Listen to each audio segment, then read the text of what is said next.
Hey guys, hope everybody's doing great. I'm just going to make a very short video. I'm going to use some of the scramble that I made, and I'm going to take and cook a couple of eggs. This is another way to do it. I'm just going to do a couple of eggs over easy on this or over hard.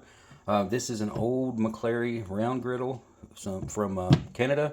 So I'm going to cook up this and then basically just drop the eggs on this, break up the yolks, what's left of them, mix it with that, and makes an awesome breakfast.